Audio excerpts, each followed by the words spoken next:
Well, I'm going to try a different type of video than what I usually do. Let's talk movies. Specifically, the movie trailer for Fast and Furious 9, which just dropped.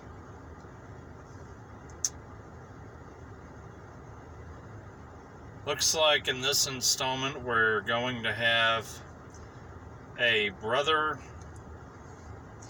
an evil brother of the main character in the series, Dominic Toretto, who has never been mentioned before. This brother has never been mentioned before.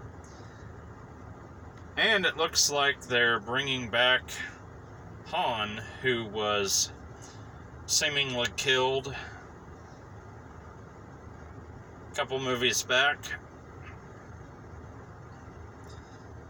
So, if you followed the series, you may know they've already retconned Han's death once. He dies in Tokyo Drift, and then at the end of Fast and Furious 6, they add a scene which shows you what really happened and elaborates on that, expands upon that.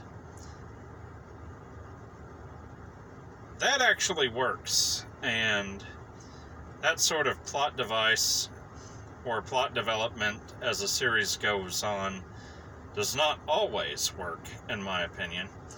I think a clear case of it not working was in the Sam Raimi Spider-Man trilogy with Tobey Maguire and Spider-Man 3, which most critics and most audience members agreed was the least movie of the series.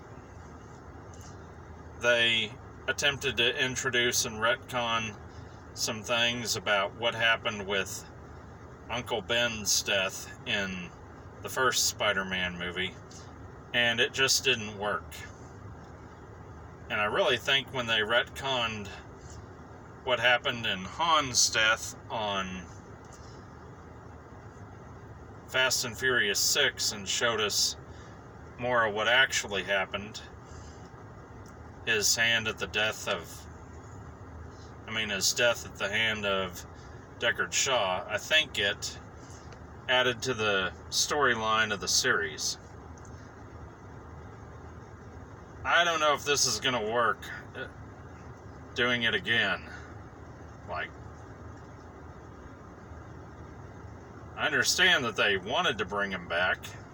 The new movie is being directed by Justin Lin, who's directed most of the movies in the series, and all of the movies with Han is one of the major supporting characters in the series. I say he's a major supporting character or a minor supporting character in several films in the series. Anyway, it's hard to bring him back and say, oh, he didn't really die, especially after they've already retconned it once a few movies back. So I'm not totally sold on this. Not totally sold on this idea of Dominic Toretto having an evil brother that has never been mentioned before in any of the previous films. Well, we got 9 previous Fast and Furious movies, technically counting the Hobbs and Shaw spinoff, which was,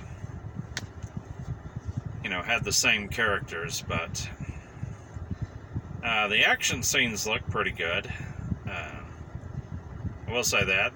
Definitely the same level of, or similar level of over-the-top action that we've come to experience from the last few movies.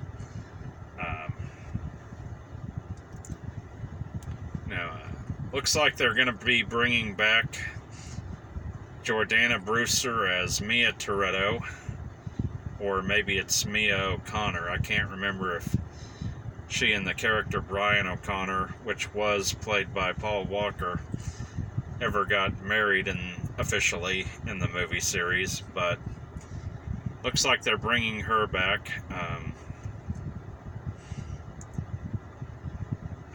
Obviously, Paul Walker has passed away, unfortunately.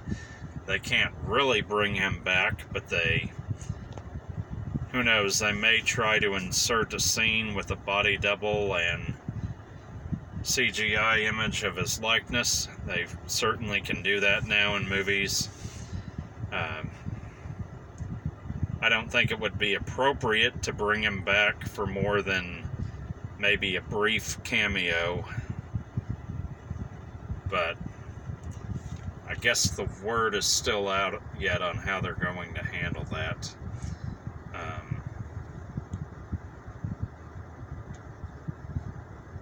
So looks like good action. I'm not sold on all the story developments, but does look like it'll have some good action scenes.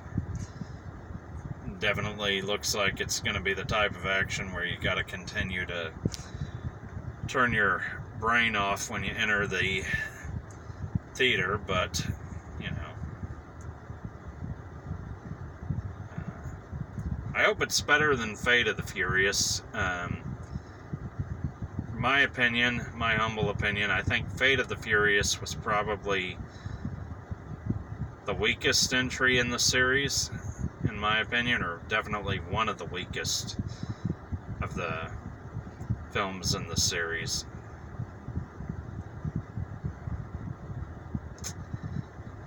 Well, thanks for listening, and I've had the privilege of seeing some of the movie cars from the film series in person.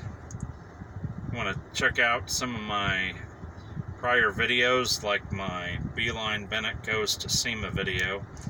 I believe I have some shots of some of those cars. Thanks for watching.